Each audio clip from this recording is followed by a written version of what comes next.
I remember when I was in high school, I always compared myself to the popular kids, the guys who always got likes on Instagram, and if they showed up in class, everyone was like, "Hey, how you doing, Zach?"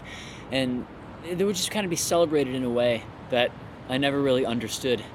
But I couldn't help but feel like, not necessarily envious, but I would think like, I wonder what that's like to just naturally be popular and have people look at you like that.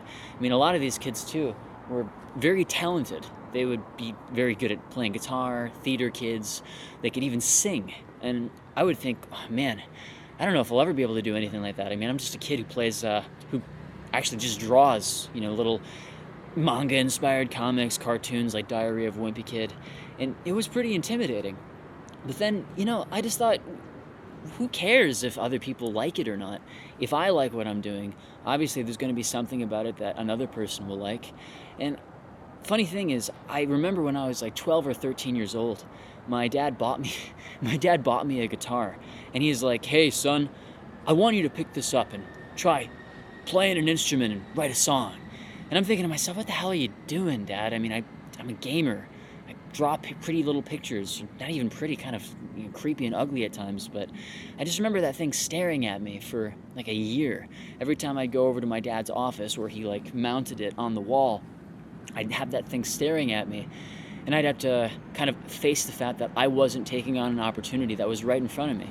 Like, I could have even gotten a guitar teacher at the time, but I refused not to. Until, like, one day, I remember somebody, I think it was at my mom's house, they played the song Molly's Lips by Nirvana. And this is before I even really know who Nirvana was, but that boom, bada boom, bada boom, bada boom, boom, those two chords, the simple, like, G and C chord of that particular song was, I don't know, it had like a cool groove to it, and I felt a connection to Nirvana like right away. So I searched them up, and I listened to things like, Teen Spirit, Come As You Are, and In Bloom, and all of a sudden, like, I'm thinking to myself, this doesn't sound like Eddie Van Halen.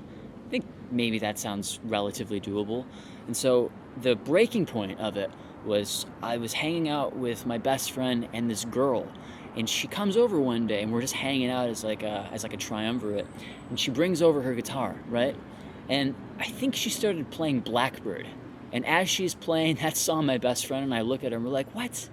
How? She can do that? And we're like just assholes who run around doing parkour all day? We should maybe give that a shot. Because if she can do it, we can definitely do it. Jesus, it sounds so like politically incorrect in a way, but that's not the intention.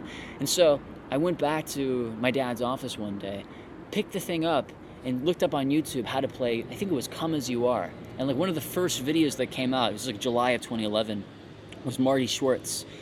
And I just remember him holding like a Telecaster and be like, "Hey everybody, this is Marty Schwartz. Today we're going to be playing like Come As You Are." And the whole thing was really, really simple. And I was thinking to myself, man, I really can do that, can't I? And as he goes through the song, I'm like, okay, I'm not even going to watch the whole video. I grab the thing, run into the back room, and start playing the guitar immediately. I don't even think the thing was tuned right. And I start just trying to play Come As You Are, the that riff. And I didn't get it right immediately, but I did find myself like amazed that it somewhat sounded even remotely like the song. And I'm like, fuck, I can do this.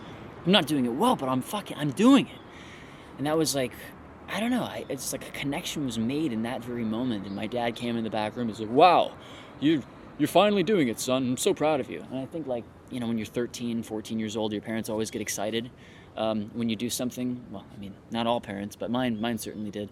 And he calls up that guitar teacher, and within like a week or two, I'm sitting down with him, and he's showing me how to tune a guitar, like E, A, D, G, B, E, the whole like strings and how the fretboard works. And like within about a year, I started writing my own songs. And I never really cared if I was good at it. I just wanted to do it because it was interesting.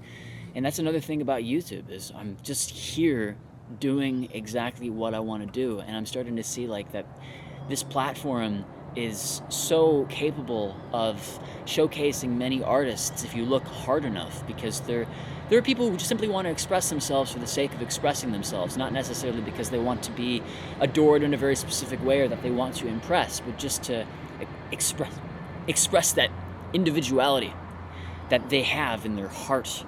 And I really respect that. So as the new year approaches us, I think that it's okay to be bad at things, because you never know when it's time to, well, you never know when you're going to improve.